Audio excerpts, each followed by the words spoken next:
나는 한 끼만 굶어도 공복감이 너무 심하다 하시는 분들이 계세요. 그런 당에 대해서 예민하게 몸이 반응한다는 것 자체가 췌장 건강에 이미 신호를 보내고 있다는 뜻이 될 수 있습니다.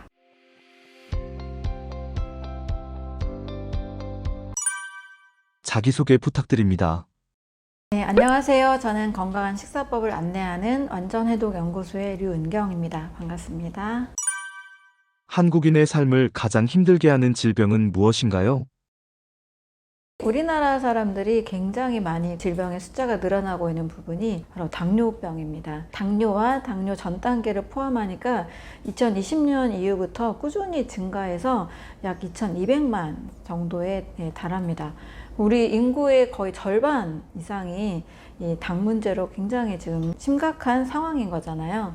그래서 요즘은 뭐 저당이라는 그 마크를 많이 달고 나오기도 하고 당 제로 이런 제품들도 많이 나오고 있는 현실입니다.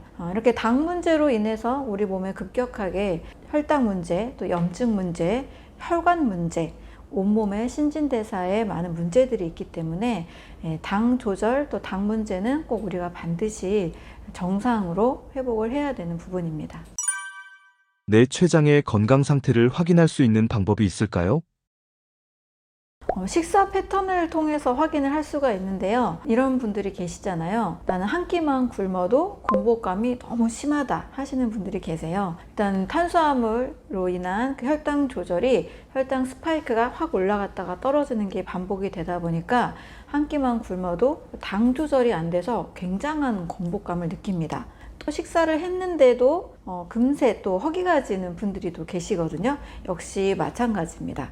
이 당 대사가 일정한 그 혈당 수치를 조절하는 데 있어서 문제가 되기 때문에 식사 후 혈당이 훅 떨어지면서 공복감이 굉장히 많이 생기게 되죠. 그래서 요즘 뭐 당 떨어졌어 하면서 당 보충하자 이런 말이 좀 많이 있잖아요.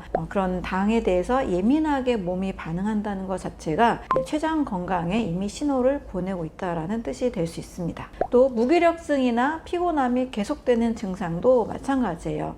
당 조절이 원만하게 될 때는 피로감이 심하거나 또 체력이 확 떨어져서 몸이 무기력해지는 증상은 별로 없습니다.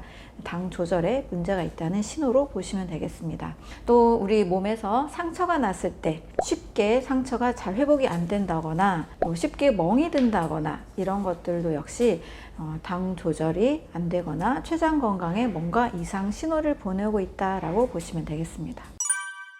췌장은 우리 몸에서 어떤 역할을 하나요? 췌장은 크게 두 가지 일을 합니다. 첫 번째는 소화 효소를 분비합니다.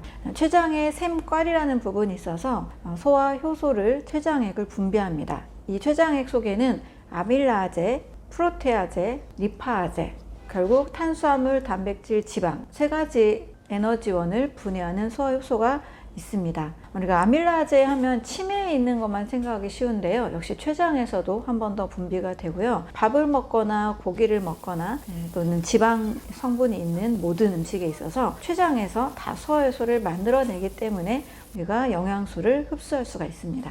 두 번째는 호르몬을 분비합니다. 호르몬이라는 것은 당 조절 호르몬이라고 생각하시면 됩니다. 혈당을 낮추는 인슐린이라는 호르몬과 혈당을 올리는 글루카곤이라는 호르몬이 있습니다. 각각 췌장의 베타세포와 알파세포에서 인슐린과 글루카곤을 분비하고 있는데요. 이 인슐린과 글루카곤이 없으면 혈당 조절이 잘 되지 않습니다. 혈당 조절이 잘 안 된다는 말은 필요한 당분을 우리 온몸의 세포에 영양소로 잘 보내주는 이 역할을 잘 하지 못한다는 뜻입니다. 따라서 소화 효소에도 역시 췌장이 중요한 역할을 하고요.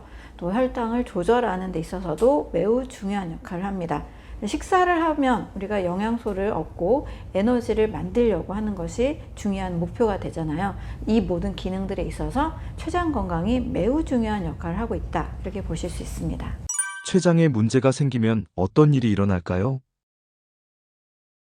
췌장에서 뭔가 문제가 생기면 방금 말씀드린 이 소화에 관련된 부분과 혈당 조절에 관련된 부분에서 문제가 생깁니다. 그래서 혈당이 제대로 조절이 안 되니까 혈당이 확 상승한다거나 혈당이 지나치게 떨어지는 문제가 올 수가 있습니다. 또 소화도 잘 되지 않죠.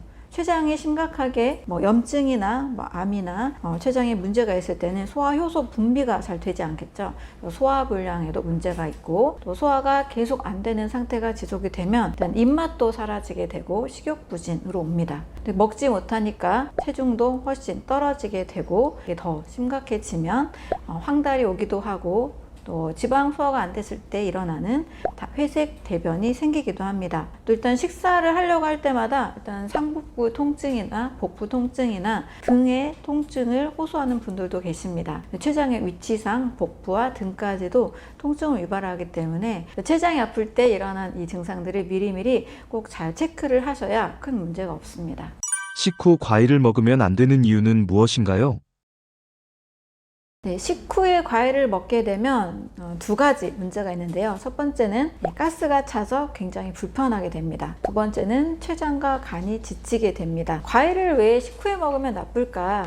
네, 많은 사람들이 항상 우리 한국인들은 식후에 디저트를 먹는 문화가 있잖아요. 그런데 입맛으로는 밥을 먹고 깔끔하고 또 단맛, 청량감이 느껴지는 과일을 먹으면 기분은 좋을 수 있습니다. 하지만 과일의 성분을 보면 이미 우리가 식사 중에 섭취한 밥과 김치, 나물, 여러 탄수화물과 식이섬유가 가득 찬 상태에서 과일에 추가적인 당분과 식이섬유가 또 들어오게 되잖아요. 이랬을 때 서로의 성질이 맞지 않아서 발효가 일어납니다. 그러니까 발효하면 굉장히 좋은 이미지예요. 그래서 된장이나 낫또 같은 발효 음식을 먹는 건 좋습니다. 하지만 몸속에서 발효가 일어나는 것은 소화불량과 같다고 보실 수 있습니다. 탄수화물이 소화불량이 되면 발효가 되는 거거든요. 그래서 몸속에서 발효가 이루어지니까 가스가 차는 거죠. 또 이런 습관들이 한두 번이 아니고 몇 개월, 몇 년씩 계속 지속되면 발효작용이 계속 수시로 일어나다 보니까 마치 이제 술이 빚어지는 과정처럼 가스가 차고 그 성분들로 인해서 간세포가 파괴가 됩니다. 그래서 술을 전혀 드시지 않았는데도 간 수치가 올라간다거나 지방간이 생긴다거나 이런 분들이 계시거든요. 식후 과일 습관을 한번 의심해 보시면 좋겠습니다. 두 번째로는 이제 췌장과 간이 지치는 부분인데요. 바로 소화기에 무리를 준다라고 보시면 되겠습니다. 일단 소화불량 상태니까 몸은 어떻게든 이 소화불량을 해결하기 위해서 노력을 합니다. 소화불량으로 인한 여러 독소들이 생기기 때문에 이 간에서도 이걸 해독하기 위한 작용을 하는 거죠. 또 췌장도 어떻게든 또 소화를 시키려고 계속 애를 씁니다. 그래서 췌장, 간 이런 소화기관들이 발효가 일어나는 상황, 또 식후 과일 습관으로 인해서 굉장히 과로하게 되죠. 뭔가를 해결해야 되고 소화를 시켜서 영양소를 빨리 흡수해야 되다 보니까 과부하가 걸리게 됩니다. 그래서 소화기관을 지치게 하고 지친 이 장기들은 제대로 일을 하지 못할 뿐만 아니라 많은 질병들에 쉽게 노출될 수 있는 위험성을 가지고 있습니다. 그래서 가스가 차고 췌장과 간이 지친다라는 측면에서 식후 과일 습관은 절대 하시지 않으셨으면 좋겠습니다.